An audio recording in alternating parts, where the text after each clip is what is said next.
So ఇక కొంతమంది ఉన్మాదులు, ఇక నేను మళ్ళొక్కసారి కూడా చెప్పదలుచుకుంటున్నారా, మతం పేరిట కొంతమంది ఉన్మాదులు, అది హిందువుల్లోనైనటువంటి ఉన్మాదులు కావచ్చు, లేకపోతే ఉన్నటువంటి ఉన్మాదులు కావచ్చు, లేకపోతే క్రిస్టియన్స్లో ఉన్నటువంటి ఉన్మాదులైనా కావచ్చు.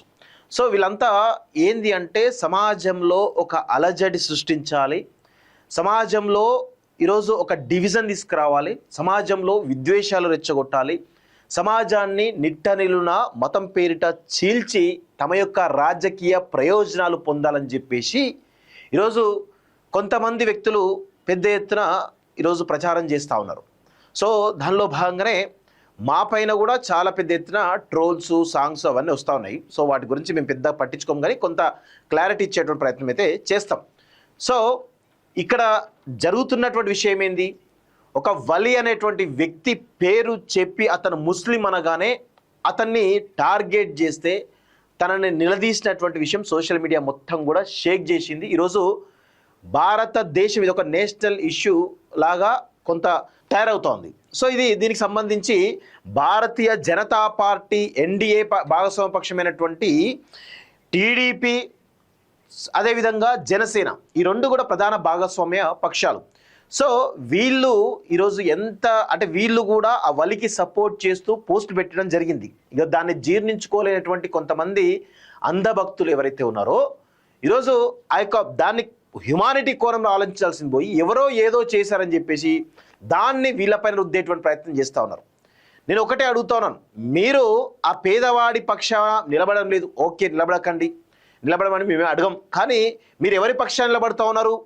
ఒక అమ్మాయిని వేధించి తన ఫోటోలతోటి బ్లాక్మెయిల్ చేసినటువంటి ఒక బ్లాక్మెయిలర్ పక్షాన నిలబడుతున్నారు. ఒక రోడ్డు మీద పాపం భిక్షాటన చేస్తున్నటువంటి ఒక వ్యక్తిని పైన జులుం చేసినటువంటి ఒక వ్యక్తి పైన నిలబడ్డారు. అదేవిధంగా హోటల్లో ఒక బొద్దింకను తానే వేసి అడ్డంగా దొరికి బ్లాక్మెయిల్ చేసి 5,000 కోసం బ్లాక్మెయిల్ చేసినటువంటి ఒక వ్యక్తి పైన నిలబడ్డారు. ఇలాంటి వ్యక్తికి అండగా మీరు నిలబడుతున్నారు అంటే ఈ మతంలో ఉన్నటువంటి వ్యక్తి ఎలాంటి చెడ్డవాడైనా సరే, రేపిస్ట్ అయినా సరే, లేకపోతే ఇంకేదైనా సరే, వాడు ఎలాంటి వ్యక్తి అయినా సరే వానికి సపోర్ట్ చేస్తామని చెప్పేసి కొంతమంది వ్యక్తులు ఆయనకు మద్దతుగా నిలుస్తున్నారు. చూడండి, మీ వ్యక్తిత్వం ఏంటో అర్థమవుతా ఉంది. ఈరోజు హిందువుల్లో కానీ, ముస్లింలో కానీ, లేకపోతే క్రిస్టియన్స్లో కానీ, ఈ 3-4 మతాలలో కొంతమంది అంటే పిడికేడు మంది రాక్షసులు తయారయ్యారు. ఆ రాక్షసుల వల్ల ఈరోజు సమాజంలో విద్వేష పూరితమైనటువంటి రెచ్చగొట్టేటువంటి ఒక ప్రయత్నం చేస్తూ ఉన్నారు. ఇది సమాజానికి మంచిది కాదు. ఈరోజు సరే తప్పు ఎవరు చేసినా, ఏ మతం వాడు చేసినా అది తప్పే. ఆ తప్పును ఖచ్చితంగా నిలదీయాల్సిందే. కానీ ఒకరిద్దరు చేసినటువంటి తప్పులకు మొత్తం మతానికి రుద్ది, పేదవాళ్ళకు సంబంధించినటువంటి వాళ్ళ పైన రుద్ది ఈరోజు విద్వేషపూరితంగా రెచ్చగొట్టేటువంటి ఒక ప్రయత్నం జరుగుతూ ఉంది. సో కొంతమంది అంధభక్తులు అదే విధంగా జరుగుతుంది. అది అందులో హిందువులలో కొంతమంది ఉన్నారు, ముస్లింలలో కొంతమంది ఉన్నారు, క్రిస్టియన్స్లో కూడా కొంతమంది ఉన్నారు. సో అది వీళ్ళకు తెలియదు. ఎందుకంటే వీళ్ళకి ఏంటంటే ఒక ఎజెండా ప్రకారం వీళ్ళ వెనకాల ఒక శక్తి ఉంటుంది. ఆ ఎజెండా ప్రకారం ఇప్పుడు వీళ్ళ వెనకాల కొన్ని సంస్థలు ఉంటాయి, ముస్లింల వెనకాల కొన్ని టెర్రరిస్ట్ సంస్థలు ఉంటాయి, క్రిస్టియన్స్ వెనకాల కొన్ని టెర్రరిస్ట్, అంటే వీళ్ళ కొంతమంది ఎవరైతే వ్యక్తులు వాళ్ళ వెనకాల కొన్ని సంస్థలు ఉండి నడిపిస్తూ ఉంటాయి. వీళ్ళంతా కూడా టెర్రరిస్ట్ ఆర్గనైజేషన్స్. అది ఇస్లామిక్ కావచ్చు, లేకపోతే క్రిస్టియన్స్ కావచ్చు, హిందూ కావచ్చు. వీళ్ళంతా కొంతమంది వ్యక్తులను రెచ్చగొట్టి ఈరోజు అన్యాయాన్ని ప్రశ్నించినా, దేన్ని ప్రశ్నించగానే వాళ్ళ పైనకి ఒక కుక్కల్లాగా మొరిగే విధంగా ప్రయత్నం చేస్తూ ఉన్నారు. సో ఇది సమాజంలో ఎక్కువ రోజులు ఇలాంటి విద్వేషాలు సమాజంలో ఉండవు. సమాజం అన్ని కూడా గమనిస్తూ ఉంటుంది, ప్రజలందరూ గమనిస్తూ ఉంటారు.